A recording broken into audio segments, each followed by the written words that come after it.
good, chat? Oh, man. Fantastic session.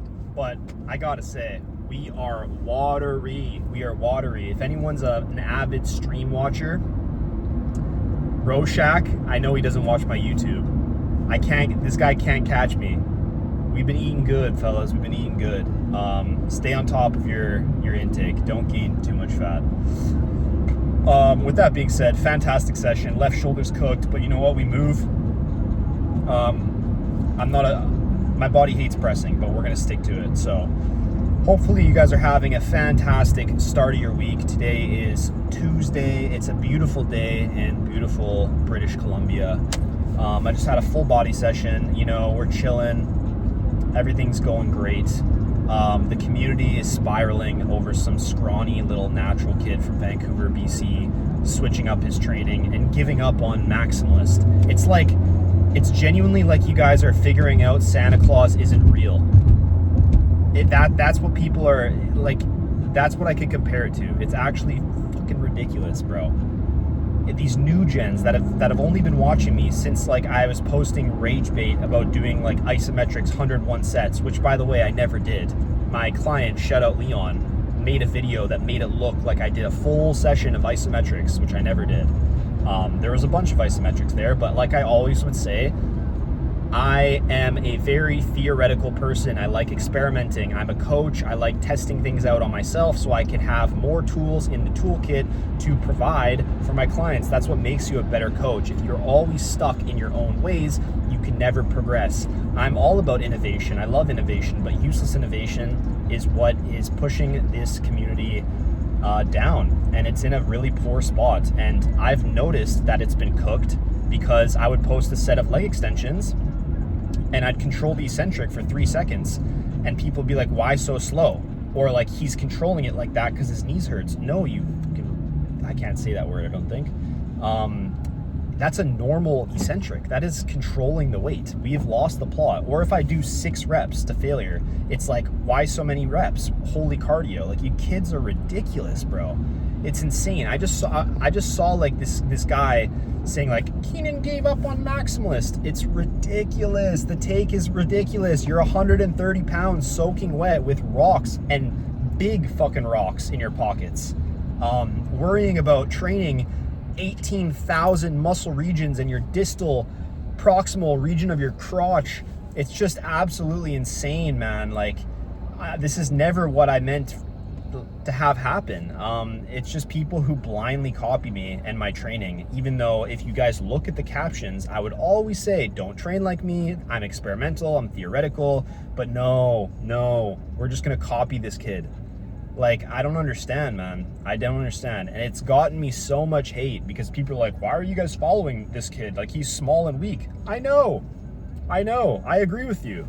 I never meant for this to have happen. I understand, like, I appreciate it, and I know people are like, oh, well, you talk with such assertiveness. Well, no, it's just that you're literally an idiot and you don't know anything about physiology. So when I talk about something that I actually understand and I study because I actually want to become a better coach, that people take it as gospel. But all I'm doing is passing on theories and methodologies that could potentially be used to increase your knowledge and improve your training, right? When I talk about fiber specificity, when I talk about the importance of frequency, when I talk about using lower rep ranges, resting adequately, etc., fatigue management, you know what I'm saying? All of these factors play a massive role in your training and they can definitely benefit you, but there's a time and a place. There's a time and a place, man.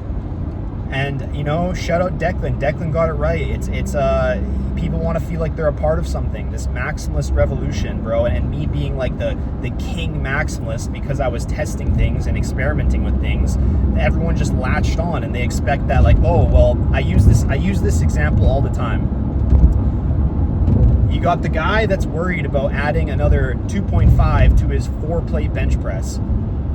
Or you have the kid that's on a cable stack, unilateral, doing a bunch of cuffed above the elbow flies in hopes of greater degrees of motor unit recruitment because single joint and all this bullshit. Like, I understand the theories, I understand the methodologies, I understand the thinking, but it's like missing the forest for the trees. The guy that's trying to bench and has got his strength up to 4 plates is going to have the bigger chest. He's going to be a bigger human. If you guys want to get big and strong, you guys want to change your physique, you got to switch the thinking to, oh, I need to do all this fancy fucking bullshit and just get strong. I know it's like, oh, but you can't just get strong. You got to shut up.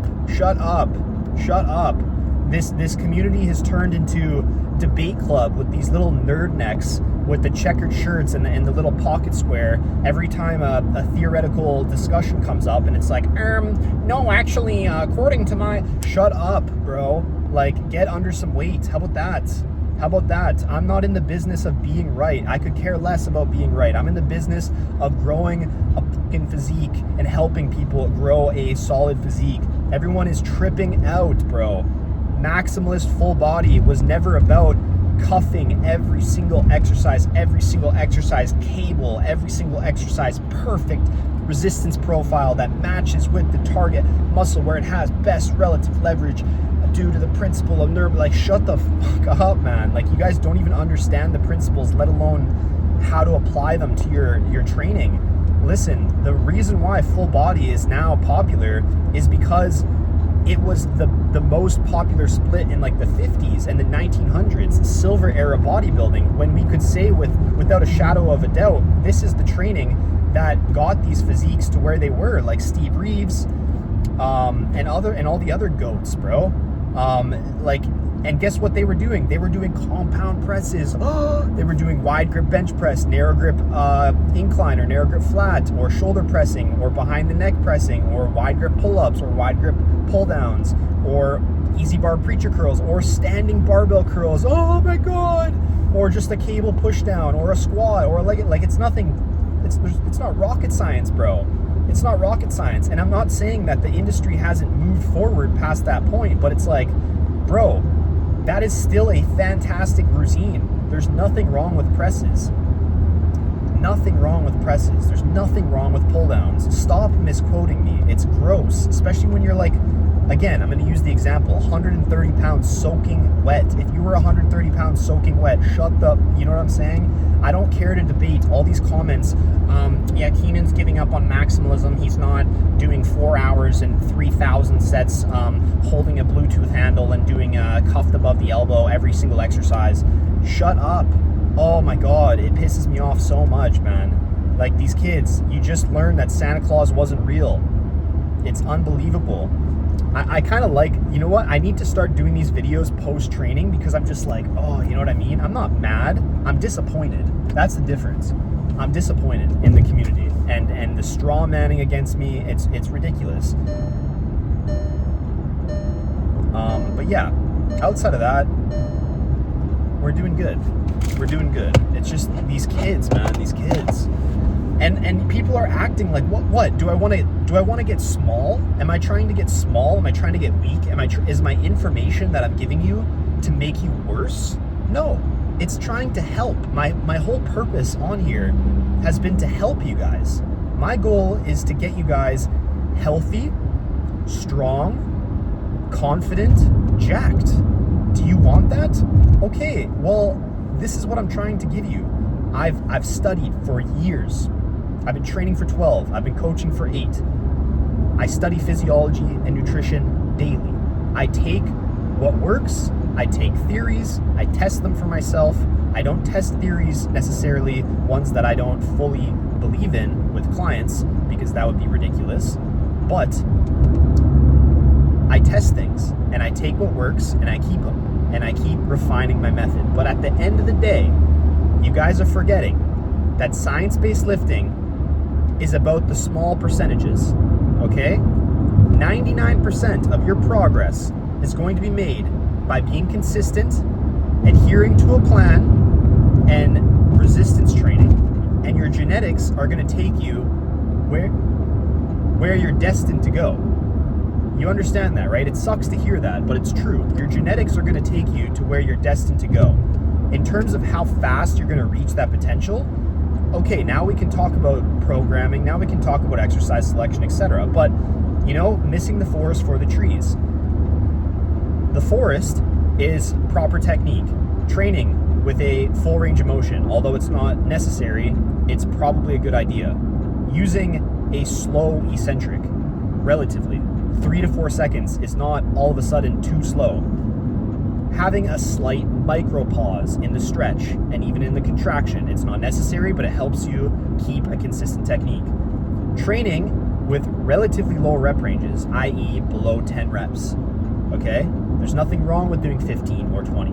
It's just that a majority of the time, you want to be doing around 5 to 10. If, theoretically speaking, there's 4 to 6 stimulating reps in a set to failure, then 5 being that average is where you want a majority of your training to be. Now, a lot of people misquote me. They say, oh, but you said that lower reps are bad. No, I never said that. I said that I want to see a majority of your sets above 5 reps. Sometimes I'll even go as far as saying I don't want to see any of your sets below 5 reps. And the reason why I say that is because you have to take into consideration that my advice is going out to the general population. Every time I speak, my words can be used against me. And I have a lot of youth following, evidently. And I'm blessed, I'm grateful. In my streams, I'm like, oh, Indonesia, Egypt, Thailand, all these places, they're fans of me. And I honestly couldn't thank you enough. And I love all you guys. I appreciate it. But at the end of the day, I'm trying to do a due diligence of making sure that you guys don't miss the forest for the trees and do all this funky bullshit that you don't need. And inherently, it's going to be worse because it's less stable, there's less progressive runway, it's harder to track progressive overload, etc., etc., etc. We're squabbling over theoretical motor unit recruitment boosts when, in all honesty, you would get the same amount of gains from doing a press, from doing a pull down, the same. It's ridiculous, bro. Like, give me a break. I know the real ones, trust me. I know the real ones are out there, and the real ones understand me, and they know that I'm being straw man to shit, and that, all the bros are like, oh, we were right. We were like Runvus, that fucking clown. Oh, we were right. Shut up. Like, bro, your programming is based on Dr. Mike Israel's books, and you literally look like ass naturally. Like, I don't want to hear you talk, bro. But hey, the gym unks and the roid cells, they love that guy. And shout out my roided folk. Much love. My mentor, my main mentor is JP. And I mean, I don't think you can become more roided up than that guy. So I don't have anything against enhancements. I completely respect pushing yourself to the limits, trust me. I'm more so talking about the people that are reluctant to improving their training or potentially open to the idea of something being potentially better than what they're currently doing, and potentially open to the idea that there's a second stimulus that's outside of mechanical tension that's occurring in your body due to the pharmacology that you're leveraging, right? Oh, you know what I'm saying, boys? You know what I'm saying? It's absolutely crazy out there, and there's been a lot of contradictions, and I'll admit that I've contradicted myself plenty of times, but that's how you learn and you become better. At the end of the day, it's not like I think what I was doing prior is necessarily false. I just think that it was dangerous to put out there, specifically not knowing the reach that I had and the influence, because you shouldn't be training like that. And although I would mention that and clarify that plenty of goddamn times, people would just like to cope. The isometrics. Oh, I love isometrics. My isometric clears your 405 stiff leg. Yeah, okay, buddy. Yeah, okay. Okay. It's just, it's insane. I made a video yesterday talking about the pullover, the top half pullover, and how, you should probably can that from your routine. This is what I'm saying. Like, if you like something genuinely, you don't need my permission. When I talk, I'm giving you my opinion. I'm giving you my advice from someone who's either applied it with themselves or clients, or learned it through studying physiology. I'm giving you my 2 cents. Every coach, if they're a good coach, they read literature, interprets literature in a specific way, okay? And every coach is going to have biases. they're going to have personal methodologies. Otherwise, it would just be cookie cutter bullshit. You can just go to any coach. You go to a specific coach because, one, you vibe with them, you like their personality. That's probably the most important, because if you vibe with them, you like their personality, then you're going to get more out of them because you guys are going to have a better relationship, right?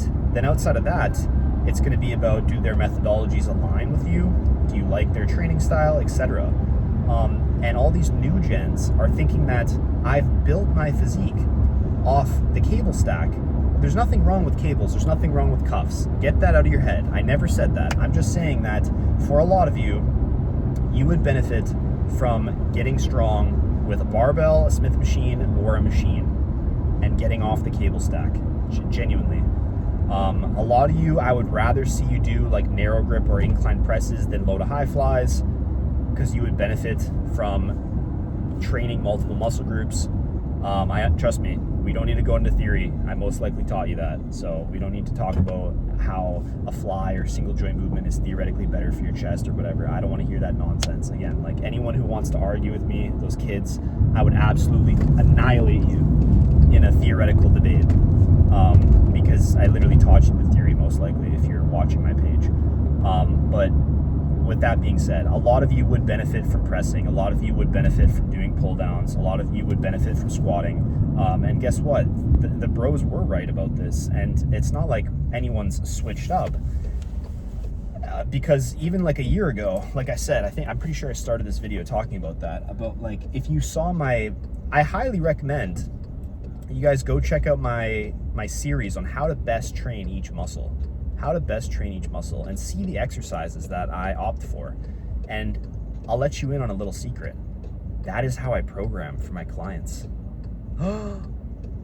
They oftentimes get presses, flies sometimes, right? If I'm trying to limit cross fatigue, or potentially they have, maybe their triceps are extremely strong in their physique, and their chest sucks, then maybe we'll leverage flies and things like that. And maybe they can't recover from so much elbow flexor work, so we have to remove the pull downs. We implement flaps, and this is where there's nuance, right? I can't provide one-on-one programming and nuance to every single person. Do you guys know how many questions I get? It's absolutely insane. And I do my best to help out my community, which I wholeheartedly love. Like, every single one of you guys are the goats. Like, genuinely, if you support me and you are with me, like, you guys are genuinely the best, and I'm going to continue giving back.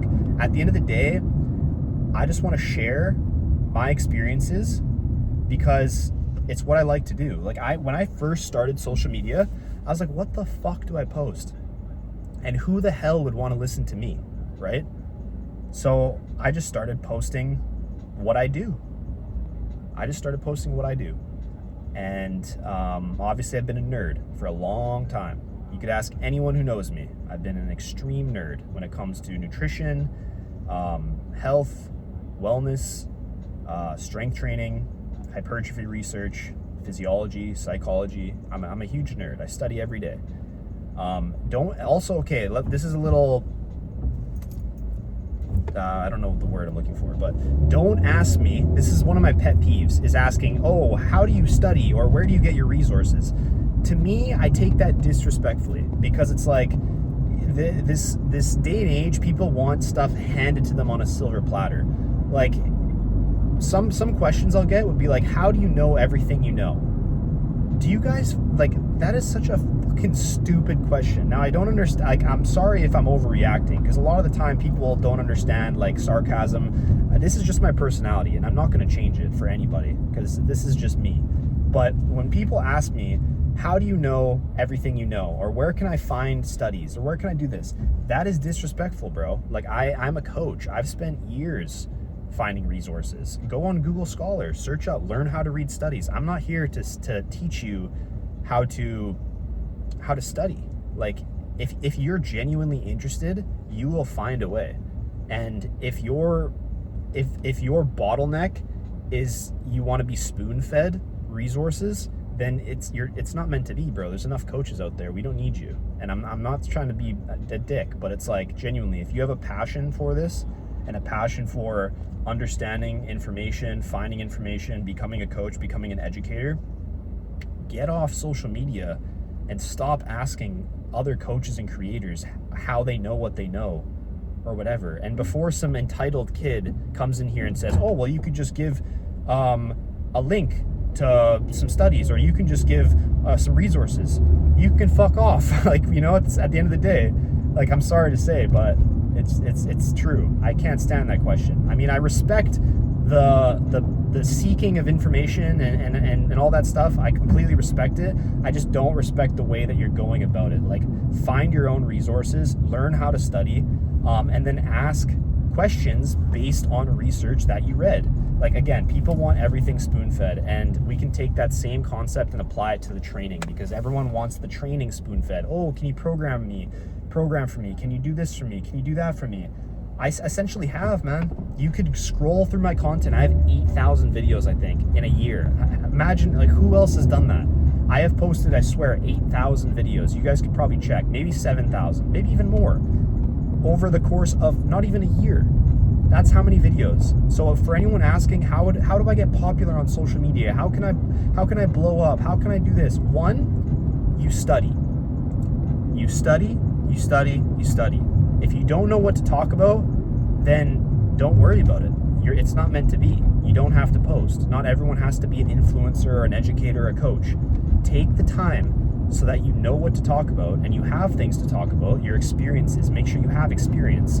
And then you share your experience, because everyone's experience is going to be slightly different. That's what makes social media is personalities, right?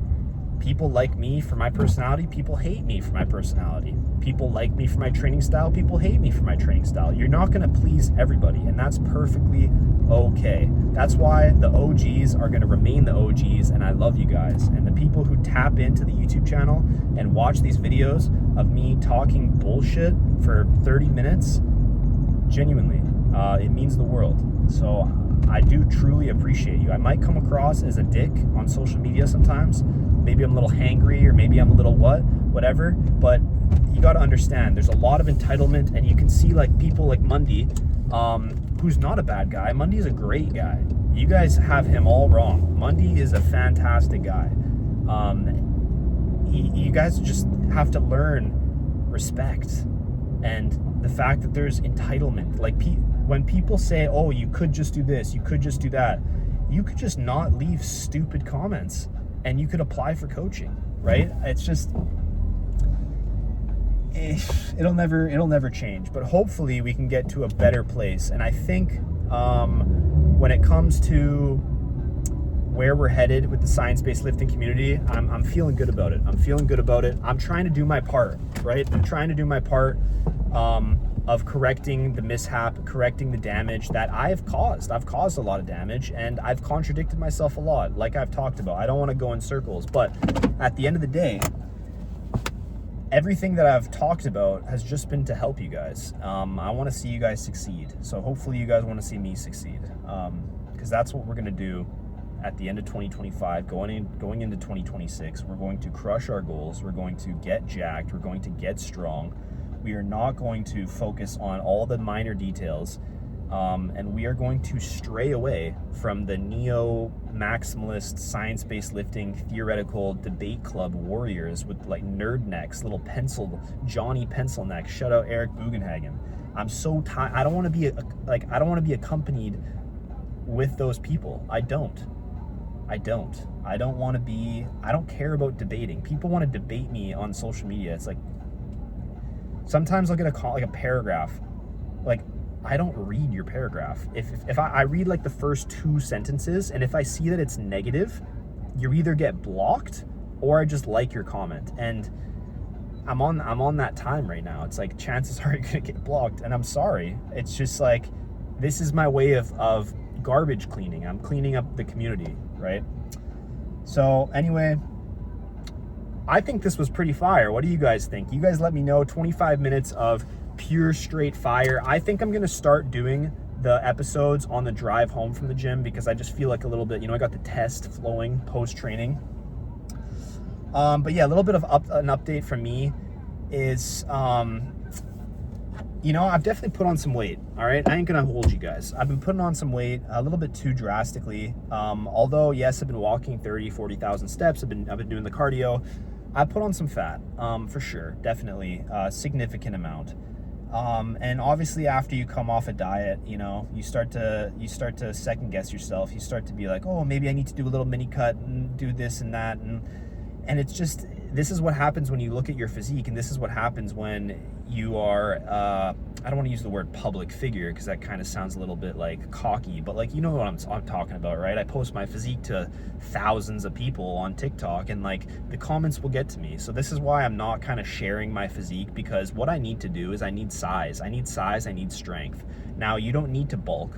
No, that's cope. That is poor discipline, and it's just not needed whatsoever. But at the same time, I've dieted twice this year, so I'm enjoying food at the moment. Am I destroying my physique? I mean, depends on how you think about it, right? Am I 12% body fat? I'm probably between like 12 and 15, within that realm. I'd like to hold here, to be honest. I would like to not get above 15% body fat, but this is just to say to you guys that even if you do 30, 40,000 steps a day, that's not gonna save you. Not everyone is meant to eat 5,000 calories a day. And the constrained model, when in regards to energy expenditure, although I don't wholeheartedly believe in it, in the sense of, as you increase your exercise activity, your non-exercise activity, things like fidgeting and like, for example, say at the start of the day, you crank your exercise. The constrained model essentially dictates that later on in the day, you conserve energy. So you stop moving as much subconsciously. You stop fidgeting, you stop your posture adjustments. So at the end of the day, it balances out. So you can't have this linear effect of increasing steps, increasing expenditures so much to where you're able to just eat whatever. And now this is, hey, I've never done this. I've never done 30, 40,000 steps a day. This has been another experiment for me, which is why I talk to you guys about this all the time. And I let you guys in on what works and what I think is valuable. But at the end of the day, I'm just enjoying myself. I'm enjoying life. I'm happy. Hope you guys are happy too. And yeah, I'll see you guys on TikTok. And I got a stream tonight, as always. I filmed an episode prior to the gym, but I didn't like it. So I was like, you know what? Fuck it. I'm gonna film another episode after the gym. So yeah, much love. I'm gonna hop on the incline treadmill, get 10,000 steps right now. Just boom. This is what happens when you eat a lot of food. You have a lot of energy, and cardio doesn't seem too bad because you got all that energy, right? So the premise still matters. If you want to eat more food, you got to move more. It's just that don't overestimate how much food you're able to eat, because you're going to ruin your physique. If you want to maintain a lean, tight physique, 10%, you got to be consistent and you got to be dedicated. You got to be locked in. This is why you don't see everyone out there walking around 10% body fat, because it's not easy. It's simple in the sense of eat at your total daily energy expenditure, but it's not easy.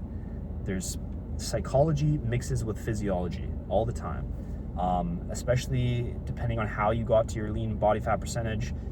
If you got there quick and then you reverse out of it, you're going to have hunger signaling, etc.